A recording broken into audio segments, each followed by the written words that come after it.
Affaire fiançailles IA Peniel Samba.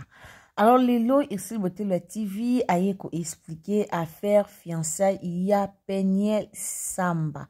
Banderonanga internet na minute eza ya ko bouger internet na minute oyo eza ya ko ningana pona likambo ya fiançailles ya Peniel Samba.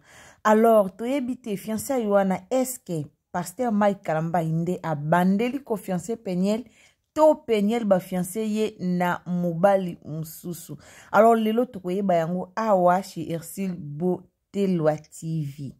Mbote na bandeko nyonso o balandaka biso, bonjour, bonsoir, wana toyebi déjà et dépendara kaka na air oyo okolanda émission na biso.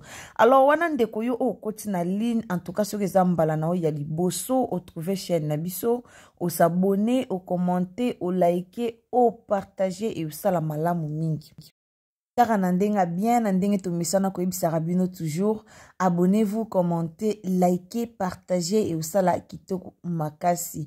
Bandeko lelo toye na sango ya malamu, lelo toye na sango ya kitoko, lelo toye vraiment na sango oyo ya malamu mingi ya koya ko présenter liboso na bino. D'abord na ko pesa merci na batu nyonso o balandara Ersil Botelwa TV.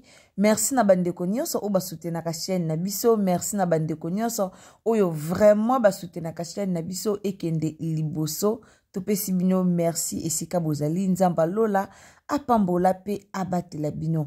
Bandeko bokomelaka biso, bandeko bobengaka biso, bandeko bosalaka ba message, bandeko o bosalaka ba remarque, vraiment merci mingi, nzambe amona bino. Bandeko kaya Peniel, ce que tolobi to banda ko expliquer bino banda e bandeliti toko mati na moya lelo kaya Peniel, en tout cas toko lala awa na émission, ce que tolobi to banda ko pesa ba petit détail, ce que tolobi to banda ko expliquer bino eloko nini o esala Peniel na Mike Kalamba ba boyana na za sir biso nyonso esi to yebi lisolo ya Peniel na Pasteur Mike Kalamba. Lisolo na bango eza lisolo o eumela na internet, lisolo na bango eza lisolo o tangu babandaka divorce na bango muta memakango muta liboso na internet ezaka Peniel Samba. Alors lisolo wana ezaki lisolo moko ezalaki na internet, donc banda ne bandeli kino suka lisolo ya Peniel na Pasteur Mike eza kaka na internet. Alors naza sirte ke bandeko bozolanda biso boyebi séparation ya Peniel na Pasteur Mike te. Cause ya séparation ya Peniel na Pasteur Mike ezalaki ke Peniel abandaki ko complaindre ke Pasteur Mike Kalamba ya za mobulu, Pasteur Mike Kalamba lakisaka ye basi, Pasteur Mike Kalamba ya betaka ye, Pasteur Mike Kalamba ya nyokolaka ye, yango nde ezalaka cause ya divorce na bango. Après quelque temps to monaki ba biloko ebimaki, après quelque temps to monaki o Peniel asalaki boye, o Peniel abimaki na mibali boye, to monaki ba video o ebimaki na internet. Après quelque temps te yo komona Pasteur Mike Kalamba ikoto o Vaseline ikoto o boy nyonso wana ebimaki ezalaki kaka mupepe oyo ezalaki ba envoûtement oyo ezalaki mupepe oyo diable nde abongisaki. Eloko oyo eleka entre Peniel na Pasteur Mike Kalamba tokoya te toya kobeta ngo masolo ke ezalaki volonté ya Nzambe, tokoya te toya kobeta masolo ke Nzambe ndalingaki bongo, tokoya kobeta masolo ki ezalaki envoûtement ya diable o ekotaki na couple na bango bazaki ba jeune. Peniel tanga balaki na Pasteur Mike Kalamba, Peniel azaki mwana mukie et puis Pasteur pas azalaki jeune, donc eza ba envoûtement o ekotaki na couple na bango comme diable alinga libala te nde diable amenasaka couple na bango bayaki ko divorcer. Alors lelo na internet eza ya koyinda tomoni kuna na page ya Peniel, en tout cas apesi merci akomi na Instagram na ye akumisi nzamba lobi merci Seigneur na ndengo accordé lisusu seconde chance na vie na ye, donc deuxième chance lisusu na vie na ye apesi ba merci ebele akomi. Sikoyo eloko oyo etone batu, eloko o penza o batu bamoni kete Peniel akoli, Peniel akomi sage, Peniel vraiment komi na maturité, eloko batu bamoni li maturité, batebe balobaka ke Peniel azaka na maturité te, mais banda Peniel abimaki na internet pour que asenga pardon na makambu nyonso o eleka entre ye na papa bana na ye na makambu nyonso o eleka entre ye na pasteur Mike Kalambai. Peniel afingaka batu na internet, Peniel alobaka bamabe, Peniel akosaka bimisa avoir même makambu so ezalaka yango te.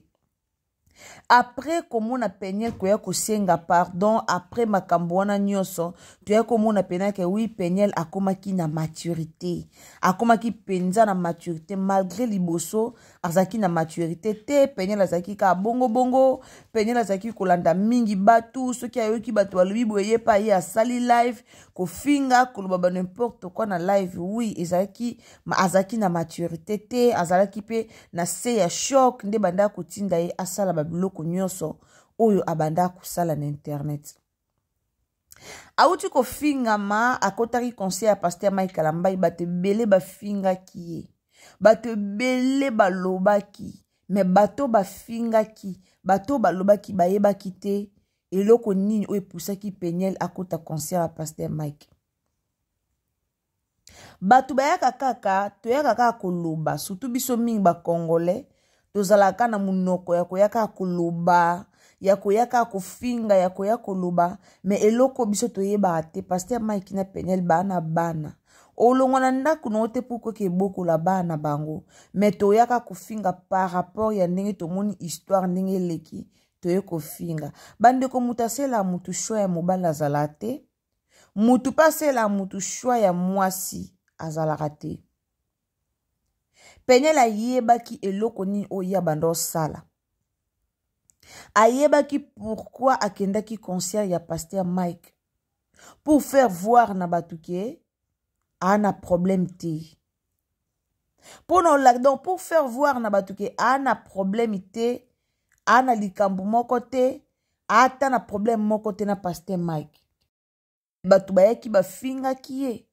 Après vidéo wana batu ba fingiye, Peniel ozanga soni, Peniel motema mabe, Peniel batu ba qualifié Peniel nyonso o balinga ba qualifié. Batu ba finga ki Peniel makasi. Après kaka ba publication na wana. Mais ayebaki eloko nini o, bayebaki eloko nini o ezalaki préparé na sima nango. Bayebaki Peniel apelisa caméra na ya senga ba bolimbi stoka mawa. Personnellement, moi, nayoka vraiment mawa. Kota la Peniel, aoko kata kota la caméra te, aolo bate misunase, mais Peniel ka yemo kwa kukiota la caméra te. Toyebi Peniel, azala soka sa l'émission ta la pena caméra zo loba zo finga. Mais azaki na chouate. Azaki na chouate. Ye otomoni awa akomi fiancé, ba fiancé ye. Ezaki consigne, ce que za relation à sika, a okota relation à sika, a okota na bamikumba ya batute. Ce que za ka relation mobile na yakala, pour Peniel na pasteur Mike Kalambai basala divorce. Ce qui le balingi bazongana, Peniel basi bazong sambongo libala. Donc ce que za ke pasteur Mike Kalinga zongela Peniel lelo esenga babandela nyonso, babandeli ba demande de mariage, babandeli coutumier, babandeli religieux, babandeli civil. Bandela nyonso pour ba consommer des divorce na bango. Et si ba sala divorce, Peniel ba fiancé ye à la kisi biso mobile fiancé était. Tu senti déjà maturité. Pour Peniel, akoka pe ko bimisa ba photo to mona ki na sima ya pasteur Mike Kalambai, mibali nyonso o Peniel azwaka a présenter bango na internet. Mibali nyonso o Peniel samba zwaka na sima ya pasteur Mike Kalambai, Peniel a présenté bango na internet. Tomona bango na internet, tomona ke bandeli to yako mona pe suka. Moi mobali o kutezaki avant moi mobali yaki ko sambusa wana. Avant moi mobali no o sambusa Peniel, tomona ka Peniel na moi mobali wana o yako zwa wana avant o wana sambusa e. Bakoma même ko tongisa bilamba ko lata ndeng moko. Tomonaka, tomona ba video, tomona ba capture, to banda komona. Et si nyonso o Peniel o tambola na garçon wana, abando tika bilembo. Donc c'est-à-dire abando lakisa, abande ko lakisa ba photo, tomonaki. Mais chose grave, o bato bamoni Peniel maturité, eloko esali bato motema passe, bato baoluka bayeba mobala ngo aza nani. Bato baoluka bamona mobali o afiancé Peniel aza nani. Bandeko, Peniel o bofingaka liboma, Peniel o réseaux sociaux lapida ye, Peniel o toya to bamba ye bamabanga na réseaux sociaux. Boyebi mutu soka leki asengi pardon. Ata so biso batamukili to boya olimbisa, mais so da nzambe na lula limbisi. Elingolo bake mutu wana bandeli vina ya sika, don né de nouveau, ata na lisumu moko te. Oui, to boya te ke ba video ya Peniel eza, to boya te mezaki eloko déjà leka. Eloko wane leka wane lingolo bateke comme ba video wane eza na internet, nde Peniel a ko retrouver li sou vi na ete. Elingolo ba bongo te. Nzamba azana bandenge na ye, nzamba ye bandenge na ye asala makambo na ye. Esengeleka makambo wane leka bongo. Pona gloire nzambe monana. Pona bato ebele ba témoigner gloire à nzambe. Lelo soki fiancé ou a fiancé Peniel, soki ezala pasteur Mike Alambai kaka. To sepela nango. To boya yango te. To sepela nango makasi. Eza témoignage moko munene pona ba peuple de Dieu. Eza témoignage moko munene pona bana nzambe. Mais soki ezalaki mobalo a fiancé ye, eza pasteur te, en tout cas eza nango pe mabete. Eza nango pe mabete, to souhaite ka Peniel ba bonne chance na relation o ya sikazui. Ayebi makambo ekomeli ye. So bo koti na stati ya Peniel, stati na ya Instagram makambo akomi, o sentir que Peniel a koli. Asu na droit et erreur te na vie. Peniel a yebi makambo ekomeli ye. A yebi o ekomela ki ye. Ana droit et erreur te. Soki ba makambo ekomela Peniel na libala na ekomela ki ye. Ezaki po azaki distraite trop. Ezaki po azaki na discernement te. Ezaki po azaki femme sage te. Ami moneka bo mwana liboso na ye, abali na bu jeunesse nyonso, abali pe mobali aza reconnu partout, abali mobali aza star. Alors amema ki ongo na mutu, aibete ke na libala ba rose ezalaka ba epini pe ezalaka. Aibete ke na libala ba mbonge yaka. Aibete ke na libala ezalaka pe moto pe pelaka. Aibaki yango te. Asiportaki choc wana te. Asiportaki ba nungu nungu te. Na libala emso zaka ba nungu nungu. Asiportaki mu pepe wana te. Comme azaki pe na bato mabe o bazaki entouré. Entourage na ezaki pe mabe. Azanga ki bato bo pese e conseil. Azanga ki bato bo pese e conseil. Peniel abimaka na ndaku ne ye moko. Sans mobali abimisa ye. Ezaki po azanga bato ba pese conseil. Mena moya lelo Peniel abali. Peniel yo ba fiancé ye. Lelo ba fiancé lo bikuna tozwa mama na surprise a libala. Sko bo imaginer so tozu sko mama na surprise a libala. Ale surprise ango sko isa pasteur Mike Alambai. Réseaux sociaux eningana. Bata matière bozo matière. Pona otalisa mokili ke nzambe nda ganyaka. Nandime ke Peniel akoza lisu fiancé. Nandima ke bako fiancé lisu Peniel. Po leona minicho anawa na zongeli webisa bino ateza pasteur Mike Alambai muta fiancé ye. Tota la relation akalate tota la yasika. Dotolo baluka ba bandeli relation. Ateza mobali muswa fiancé ye. Nandimaka. Na ba image eleka na réseaux sociaux. Nande Peniel a fingama. Peniel a sila valeur na internet. Nandimaki ke bako fiancé lisusu. Nandimaki ke ako ozwa lisusu seconde chance. Donc Jésus gagne toujours. Peniel a leka ki asenga bolimbisi. Peniel a leka ki asenga bolimbisi na mutema na ye mobimba. Ba video na soko tali au senti que Peniel a oloba pena na katia motema na ye. Donc babi parle, le pardon c'est une puissance qui libère. Asenga qui pardonne na katia motema na ye. Moi, je pense pas que même couple bondo au Peniel a sengé pardon. Je pense pas que baboya ki olimbise. Je pense pas. Façon Peniel a sengé pardon. A toza ki na problème na ye olimbise kaka. Olimbise. A kote ndako nganga te. Akenda ozwa kisi te kazwi kisa belisi mutu liboma. Po aya kosenga pardon ti. Ameneka vine oizaki ya mabe. Nde Peniel a kosenga biso nyonso pardon internet. Tomoni lelo nzamba restauré ye. Nzamba restauré vina ye. Nzamba pesi lisu mobali.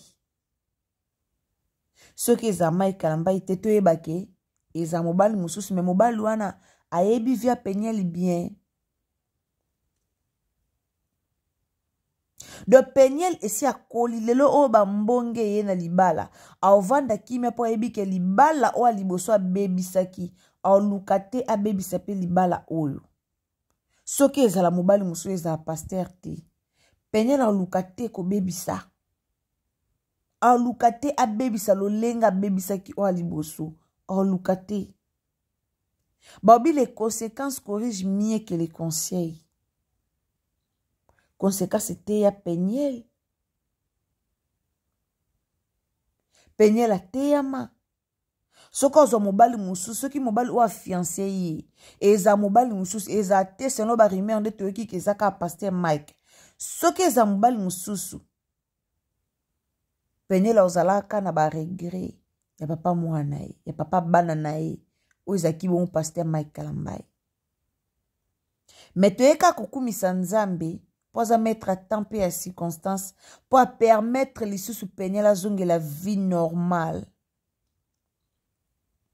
Pour permettre, pour Nzambo le baki penza, ici kaka ba Peniel zaki humilier l'internet. Ka ici ka ba humilier ye, ici ka ba yesu kotombo la ye. Nzambe da permettre ango. Alors courage ma sœur Peniel, courage, courage. Ba félicitations. Nzambe azolukumu.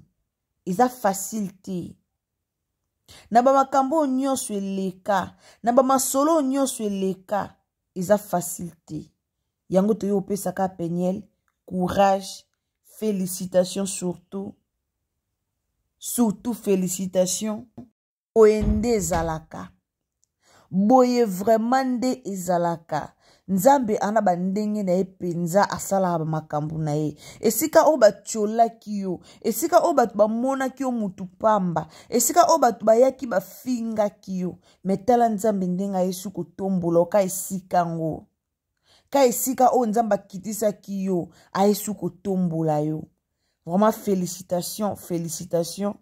Tika relation oyo eza relation mo malamu. Eza relation moko memelo bonheur. Eza relation moko oye memelo ko lele belete. Mais eza relation oye ko memela ko seka ebele. Mupepa sika oyo eza mupepo malamu. Eza mupepo oye ko memelo bolamu ebele. Eza mupepo te oye ko pesa oli soupasi. En tout cas, félicitations, félicitations. Bandeko nanga merci na bandeko nyonso balanda XL Botelo TV.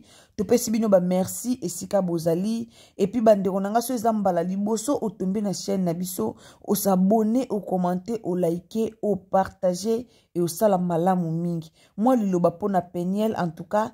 To féliciter Peniel et aux amalamu mingi. Moi liloba pona ye yo ndeko koti na mbali boso na chaîne na biso o s'abonner et au sa malamu bandeko to tia moi liloba moko ya gentil pona Peniel Samba. Merci beaucoup wana tokutani à la prochaine occasion. Bisous. Bye.